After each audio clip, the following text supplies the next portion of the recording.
Hey guys, it's Sven with the RV Fix Lab. Welcome to humid and hot Northeast Florida. Most of the time when we're talking about RV maintenance, a lot of you are thinking about slide seals, your appliances, your suspension. But for those of us with towable RVs, our tow vehicles are just as important. So today, the RV Fix Lab service truck is going to get its 10,000 mile service. So we're going to go through filter changes, fluid changes. We're also going to be discussing oil analysis for our diesel truck specifically. So I'm going to show you the parts we use and the tools we use to get the process done. Our service truck is a 2026 Ram 3500 dually with the 6.7 liter Cummins. So for our engine service, we're using Valvoline 10W30. It's going to take 3 gallons of this for the oil change. And we'll be using our filters, which we get from Doc's Diesel. We're not sponsored by Valvoline, Doc's Diesel, or any of the brands you're seeing here on the table, but it's just equipment that we use because they get us a good product that is reliable. So we'll be replacing our engine oil, our oil filter, both of our diesel filters, our air filter, and then afterwards we're going to be talking about diesel treatment. We use arch oil specifically for this truck. So we have our treatment that we put in with every single fill up, and then we have a system cleaner that we use every 5,000 miles. This stuff has worked great for us so far, and we've had 0 issues with our diesel. I'll be leaving links to all of these items down in the description. The Valvoline and the arch oil diesel treatment can be had on Amazon. I have a couple of affiliate links down below, so if you do purchase through those links, I will make a small commission of it. That would really help the channel. I would appreciate it. I'll also leave the links to for the filter kits, as well as a link to Blackstone. So Blackstone is something we do with every single oil change. We send this little oil analysis out to them to have a look, just to make sure everything is okay with the engine and we don't have any trouble brewing down the road. So let's talk about tools and equipment for this job. I don't think there are many jobs that are easier than this service on this specific truck. We will need a 3/8 inch ratchet. We have 2 different extensions. We have a 28 millimeter socket. Now this guy is important. I will link this down in the description below as well, because you need some clearance, and you'll need a swivel joint. The swivel joint and the extensions are really mainly used for the fuel filter situation. And then we have a number 10 socket. Don't lose that, for your air filter housing. And that is really it from a tool site. Now, that being said, on this truck, and you will see this in a minute, I have a Fumoto valve installed. So I don't have to wrestle with the oil drain plug.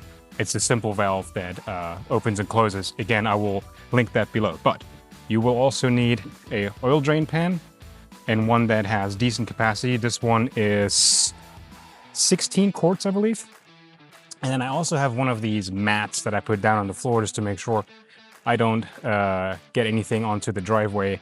These work great. These have a backer on it to prevent fluid from coming through. Other than that, I also have my gloves right here. Doesn't have to be these specific ones, just some decent gloves will be fine. And your shop towels. Want to have those as well, just in case you have any sort of spillage.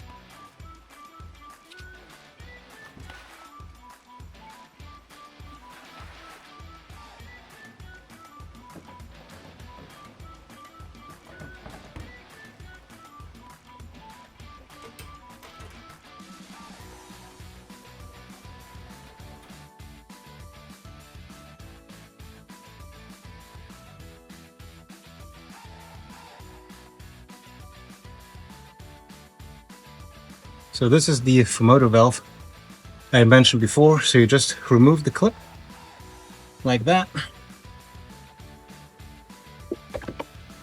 pull down, and we have a nice and controlled stream right into our oil drain pan. Absolutely 0 mess. Now we can go up top and complete the rest of our service. So what's great on the newer Rams is they relocated the oil filter up to the top here, and this is an actual metal billet cap, so you don't have to get one aftermarket anymore. Then slowly open this, I'm gonna break some of the vacuum for the oil that's draining below.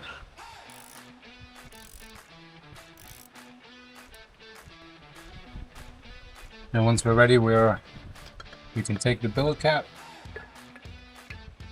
bring it over to our workstation. And to remove the oil filter, just a little bit of back and forth, a bit of twisting, turning back and forth, and it comes loose just fine. So now we're ready to prepare our new Fleet Guard oil filter. So first thing you want to do is remove the old O-ring from the billet cap with a pick tool. There it goes, trash. And take our new gasket, put that back on. Make sure you get the same groove that the old one was in, just like that.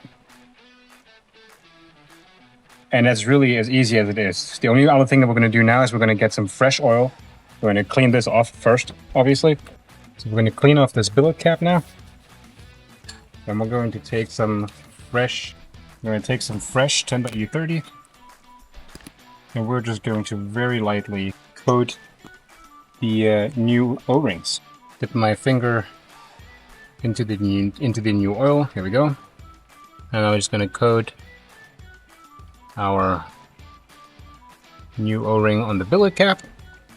We're going to coat our O-ring in the center of the filter, and as well as around right here.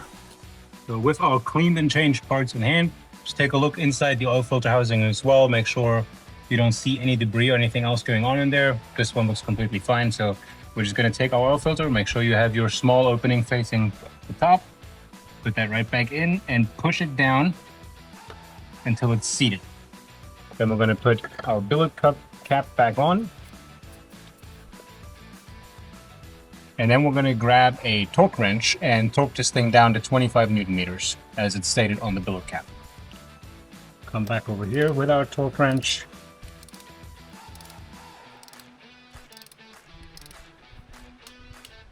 There we go. That's all there's to it.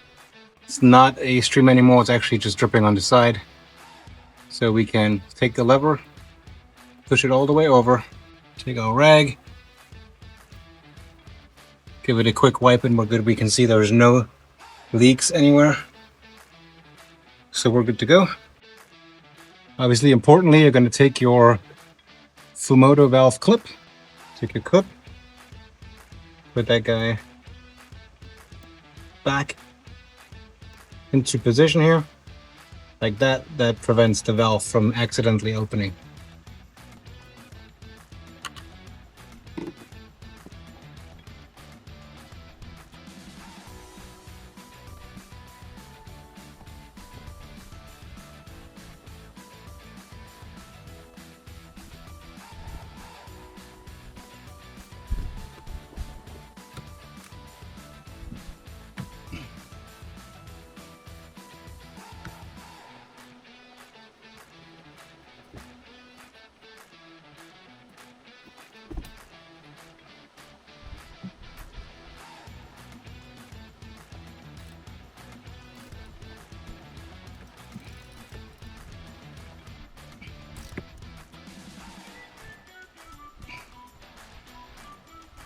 Okay, so we're gonna have to break out the good old breaker bar, it seems, because these are super tight.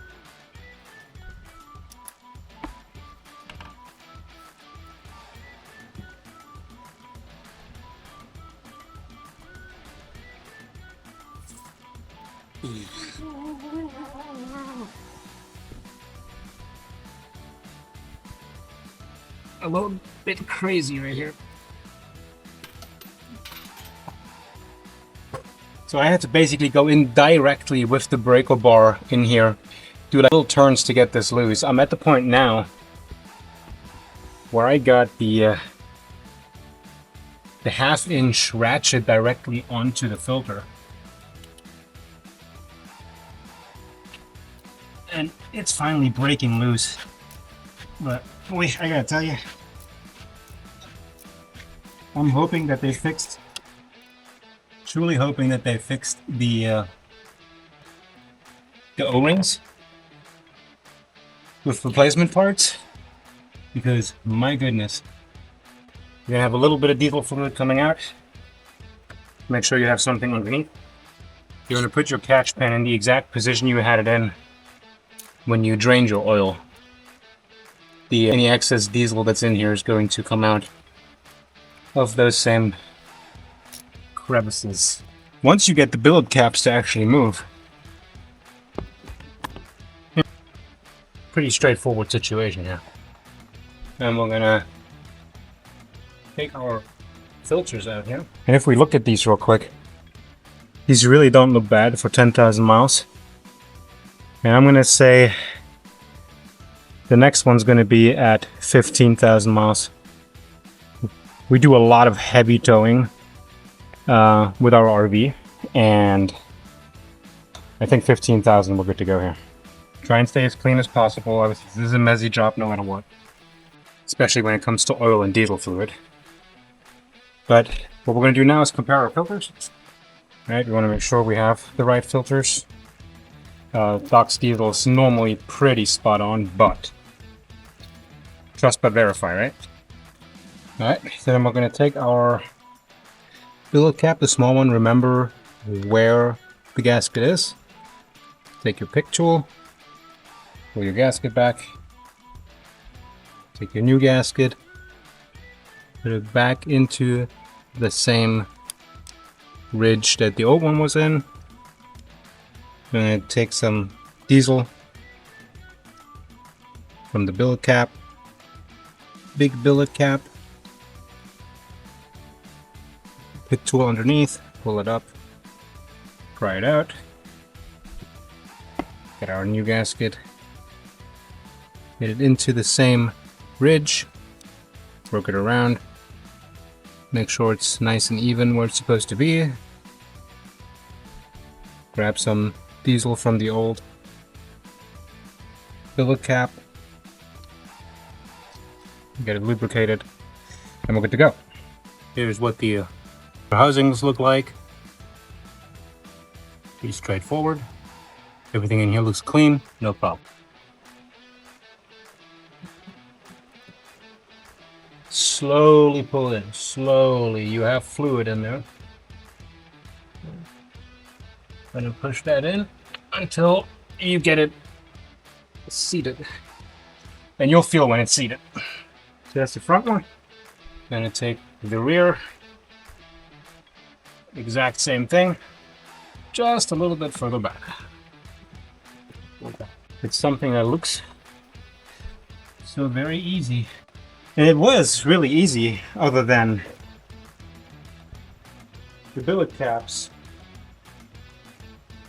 being tightened by Hercules himself. Now we're going to start with the back billet cap. Finagle that in here.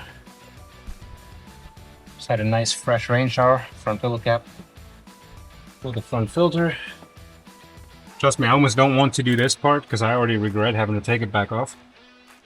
But it does call for a torque spec of, if it's 22.5 pounds at once, it shall get 22.5 pounds.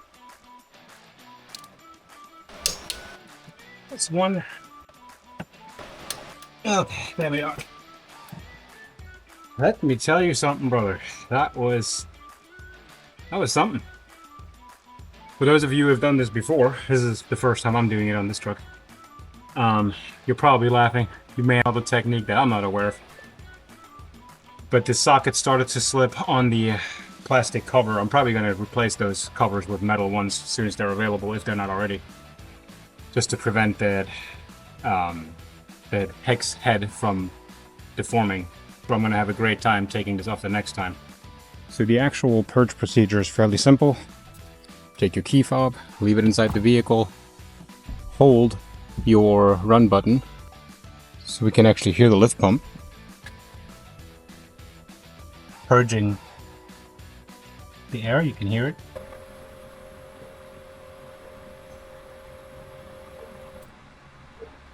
it. Once the lift pump stops, you're going to turn it off, leave it off for 30 seconds, and proceed, and then repeat that same procedure 5 times. Okay, so we've now primed the fuel pump 5 cycles. We're gonna do the first startup now. So what's to be expected is a longer crank time on the first startup. Then we're gonna let it idle for a couple minutes, and then over time the crank time is going to become less and less. But immediately after change, it's going to be longer. So let's give this a shot. That was actually pretty quick. That was a normal startup, actually. Did not expect that. Okay, good sign. Then we're gonna have a quick look, make sure we don't see any leaks.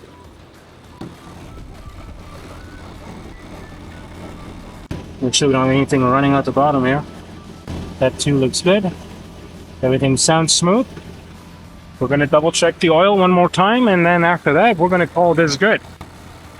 This whole thing took about 1.5 hours. And I would say a good 30 minutes longer than it should have, and I had an interruption during because of weather. But by and large, it's really not that. But those billet covers are so darn tight, it's pretty crazy. Anyway, so if you enjoyed this, please do me a favor, click a like and subscribe to the channel for more content like this. It's obviously heavily RV focused for RV repairs, maintenance, and upgrades, but we have things like that here as well on RV Fix Lab. Our next projects coming up are soft start installs and a rail light install from ABC Upfitters on the RV. So looking forward to sharing that with you guys, and talk to you soon.